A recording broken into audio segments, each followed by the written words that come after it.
Tamadun Asia Tenggara.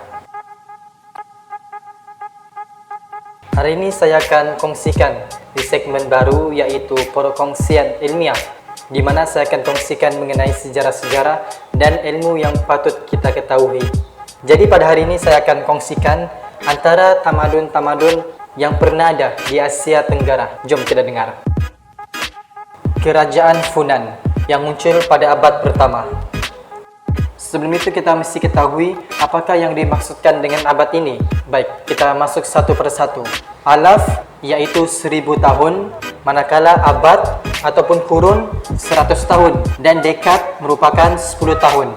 Jadi bila mana kita jumpa satu ayat yang mengatakan mengenai abad ataupun kurun, kita boleh fahami ia berkaitan dengan tahun. Contoh, kerajaan Funan muncul pada abad pertama. Bermaksud kerajaan Funan muncul pada 100 tahun ke bawah. Berkemungkinan kerajaan Funan ini muncul pada 68 Masihi ataupun 53 Masihi.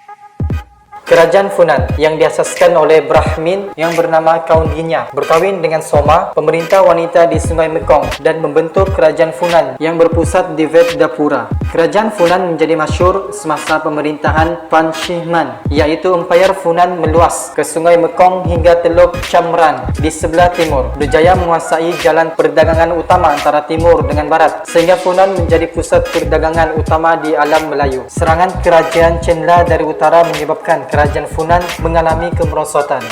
Kerajaan Champa muncul pada abad kedua.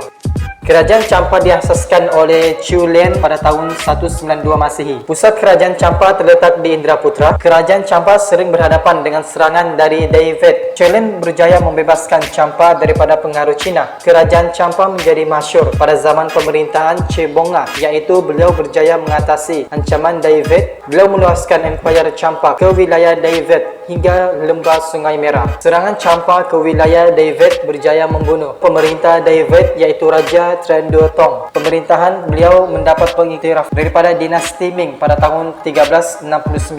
Kerajaan Champa mula merosot berikutan kematian pemerintahannya Indravarman pada tahun 1441. David menggunakan peluang ini untuk melancarkan beberapa serangan. Pada tahun 1471, kerajaan Champa ditawan oleh David. Kerajaan Langkasuka.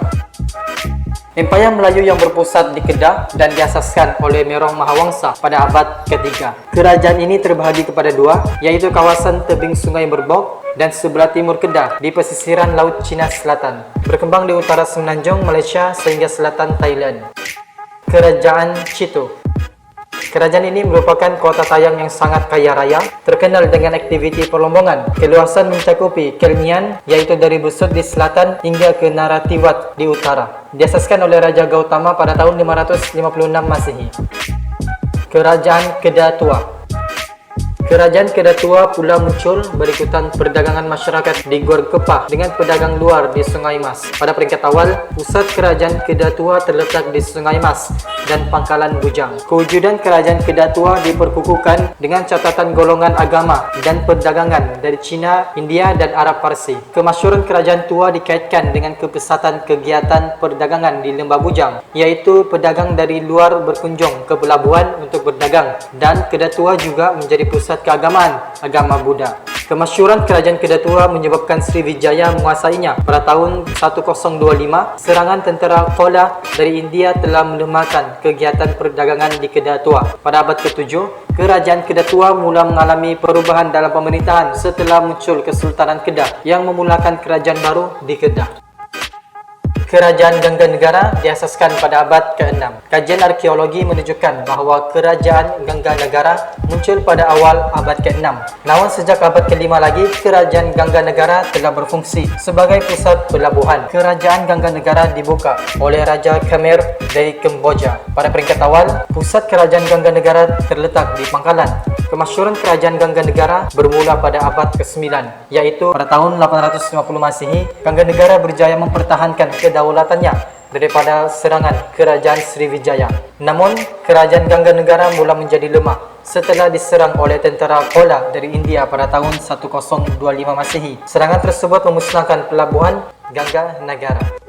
Kerajaan Sriwijaya yang diasaskan oleh Dapunta Hyang Srijayanasa pada tahun 683 Masihi di Palembang. Beliau mengukuhkan kedudukan Sriwijaya dengan menakluk kawasan sekitarnya seperti Bangka dan Taruma. Pada zaman pemerintahan Sangra Madana Jaya pada abad ke-8, Sriwijaya berjaya menakluk Sumatera, selatan Myanmar, Tanah Melayu dan segenting Kerak, membolehkan Sriwijaya menguasai Selat Melaka dan Selat Sundayang. Kerana ini merupakan jalan laut antara bangsa. Kerajaan ini membolehkan Sriwijaya berkembang menjadi pusat perdagangan yang utama di alam Melayu. Selain berkembang menjadi pusat perdagangan, Sriwijaya juga merupakan pusat pengajian agama Buddha. Serangan tentera Kolaj dari selatan pada tahun 1025 Masihi menyebabkan kerajaan Sriwijaya menjadi lemah. Kerajaan Angkor. Kerajaan Angkor diasaskan oleh Jayavarman II dan Chenla. Beliau berjaya menyatukan wilayah di lembah Sungai Mekong dan menubuhkan pusat kerajaan di Hariharalaya. Kerajaan Angkor mencapai kegemilangannya pada zaman pemerintahan Suryavarman II kerana beliau meluaskan empayar Angkor ke sekitar lembah Sungai Mekong hingga selatan Myanmar. Beliau berjaya menghalang ancaman daripada Champa dan Dayak. Beliau juga mewujud jalinan perdagangan antara pedagang tempatan dan pedagang luar. Jayavarman VII meneruskan usaha Suryavarman II dengan meluaskan empayar Angkor hingga sempadan Annam. Beliau membina Angkor Thom dan mendirikan 102 buah hospital. Angkor mula lemah berikutan kematian Jayavarman VII serta serangan pada tahun 1594. Kerajaan Majapahit pada tahun 1294 oleh Raden Wijaya dengan bantuan tentera Mongol dalam perebutan kuasa di Jawa. Pusat kerajaan Majapahit terletak di kota Trowulan. Kemasyhuran Majapahit bermula apabila pemerintahan Majapahit Tribhuwana Tunggal Dewi melantik Pati Gajah Mada sebagai Perdana Menteri. Oleh itu, Pati Gajah Muda berjaya mengembalikan keamanan dan juga Pati Gajah Mada meluaskan tanah jajahan Majapahit ke timur Pulau Jawa, pesisir pantai timur Sumatera, pesisir selatan dan barat Pulau Borneo. Tidak lupa juga bahagian selatan dan timur Sulawesi dan Kepulauan Maluku. Majapahit berkembang menjadi pusat perdagangan pada abad ke-14. Namun Majapahit mula menjadi lemah berikutan kematian Pati Gajah dan serangan Demak pada tahun 1478. Itu saja perkongsian ilmiah daripada saya sendiri. InsyaAllah di masa akan datang saya akan kongsikan lagi mengenai sejarah-sejarah yang perlu kita ketahui. Itu saja. Terima kasih.